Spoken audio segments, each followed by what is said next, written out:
So we are in continuation with ray optics और this is our 15th video lecture और आज हम discuss करने वाले हैं the last optical instrument which is astronomical telescope. So बच्चों, एस्ट्रोनॉमिकल टेलीस्कोप का रे डायग्राम आप यहाँ पर स्क्रीन पर देख सकते हैं। You have an objective and an eyepiece. Compound microscope के कॉन्ट्रास्ट में यहाँ पर एस्ट्रोनॉमिकल टेलीस्कोप का ऑब्जेक्टिव आईपीस से बड़ा है, correct. So why objective is greater than eyepiece in aperture and size?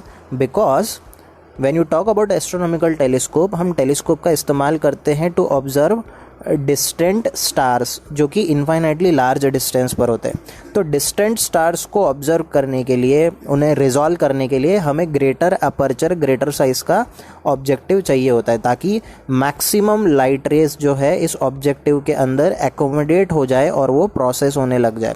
So for better resolution we prefer an objective of greater aperture and size. Okay, so आप देख सकते हो distant star से ये light रे आ रही है जो फर्दर कन्वर्ज हो रही है टुवर्ड्स द आई पीस। फिर एक और लाइट रे हम एज्यूम करें जो ऑप्टिकल सेंटर से बिना डेविएट होकर जा रही है। ये दोनों लाइट रे को आई पीस अपनी तरफ कन्वर्ज करेगा। एक और हमने एक सैम्पल पैरेलल लाइट रे ले लिया है, ओके, हमारे रेफरेंस के लिए। तो हमें एक इमेज मिल गया ए डैश बी डैश, और फाइनल इमेज आप देख रहे हो कहाँ पर बन रही है, इन्फिनिटी पर बन रही है फाइनल इमेज। ओके, सो जब एस्ट्रोनॉमिकल टेलीस्कोप के लिए फाइनल इमेज इन्फिनिटी पर बनती है तो ऐसे सेटअप को हम कहते हैं नॉर्मल एडजस्टमेंट। हम इसे क्या कहते हैं? Normal adjustment. When you develop a final image at infinity of an infinitely large size, then such a ray diagram or such an adjustment of astronomical telescope is called as normal adjustment of astronomical telescope. Normal adjustment में बच्चों हमारी final image infinity पर बनती है। दूसरी चीज़, जो हमारा intermediate image होता है वो हमारे आईपीस के फोकस पर लाई करता है। Okay, so our intermediate image lies on the focus of eyepiece. That's the reason why you get a final image at infinity. Such an adjustment is called as normal adjustment. दूसरी चीज़, normal adjustment का जो meaning है यहाँ पर ये है कि नॉर्मल एडजस्टमेंट में जो ऑब्जेक्टिव का फोकस होता है और जो आईपीस का फोकस होता है दोनों ओवरलैप या फिर आप कह सकते हैं कोइंसाइड करते हैं। The second focus of objective and first focus of eyepiece coincide at a point where your intermediate image lies. Okay, so दोनों के पॉइंट्स कोइंसाइड होते हैं सच दैट आपकी फाइनल इमेज इन्फिनिटी पर बन जाती है। ऐसे एडजस्टमेंट को हम कहते हैं normal adjustment of astronomical telescope. So कुछ इस तरह से रे डायग्राम 2 मार्क्स के लिए बोर्ड एग्जाम में आपको ड्रॉ करने के लिए आ सकता है। बहुत इंपॉर्टेंट डायग्राम है।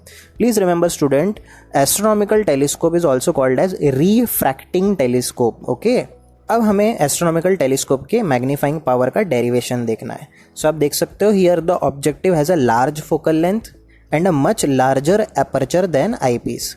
जैसा मैंने कहा, ऑब्जेक्टिव का अपर्चर और फोकल लेंथ ज़्यादा इसलिए होता है so that the image of the distant star can be better resolved and properly magnified. Okay, so अब मैग्नीफाइंग पावर को हम यहाँ डिफाइन कर रहे हैं। Magnifying power is the ratio of angle beta which is subtended at the eye by final image to the angle alpha which the object subtends at the lens और the eye. तो हमें पता है in general magnifying power होता है beta by alpha, where alpha आप देख सकते हो डायग्राम में जो अल्फा है this is the angle subtended by the star at the lens. तो ये अल्फा यहाँ पर भी आप देख सकते हो वर्टिकली अपोजिट अल्फा है आपके लिए, और बीटा यहाँ पर क्या होगा आप देख सकते हो इस डायग्राम में, यहाँ पर आपको बीटा भी नजर आ रहा है। This is the angle subtended by the image. तो ये जो एंगल बीटा है, हम यहाँ पर एंगल ई को भी क्या कह सकते हैं बच्चों? बीटा एंगल कह सकते हैं, बिकॉज ये जो तीनों रिफ्रैक्टेड रे ये एक दूसरे के पैरेलल है। Okay, so you have a beta at the principal axis also and at the angle E also. So हमने कह दिया m as beta by alpha। अब आप देखिए बीटा बाय अल्फा को हम कैसे लिख रहे हैं। अगर आप बीटा की बात करेंगे तो हम ये ट्रायंगल कंसिडर करेंगे A dash B dash E. तो आप देख सकते हो ये हो गया हमारा triangle A dash B dash E. तो मैं जैसे कह रहा हूँ एंगल ई जो है हमारा, ये वाला जो एंगल है ये हमारा एंगल बीटा है।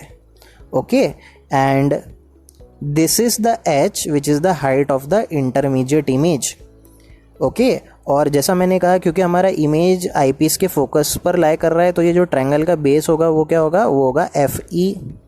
ओके तो अगर आप 10 बीटा लोगे तो 10 बीटा आपको क्या मिलेगा, 10 बीटा आपको मिलेगा h/fe, जो आप यहाँ पर देख सकते हो, you have a 10 beta which is h/fe। अब अगर हम अल्फ़ा की बात करें, सो 10 अल्फ़ा लेने के लिए हम ये वाला ट्रायंगल कंसिडर करेंगे a'/b'(o). तो आप देख सकते हो we have a triangle a'/b'(o). So यहाँ पर आपको वर्टिकली अपोजिट अल्फ़ा मिल रहा है। a'/b' तो आप जानते ही हो h है, और क्योंकि ये नॉर्मल एडजस्टमेंट है तो यहाँ पर जहाँ पर हमारा इंटरमीडिएट इमेज है वहाँ पर ऑब्जेक्टिव का भी फोकस लाई कर रहा है, तो ये जो बेस होगा ये FO हो जाएगा। अब अगर आप 10 अल्फ़ा लोगे तो 10 अल्फ़ा मिलेगा आपको h/FO। तो क्योंकि यहाँ पर इस फॉर्मूला में अल्फ़ा डिनोमिनेटर में है तो ये जो रेशियो हो गया ये उल्टा हो गया, FO/h हो गया। ओके सो 10 अल्फ़ा हमारा h/FO है, तो 1/अल्फ़ा हो जाएगा FO/h। अब आपके लिए ये h और h कैंसिल हो जाएगा और मैग्नीफाइंग पावर का जो फाइनल एक्सप्रेशन मिलेगा वो मिलेगा F0/Fe। ये फॉर्मूला बहुत इंपॉर्टेंट है, याद रखना है।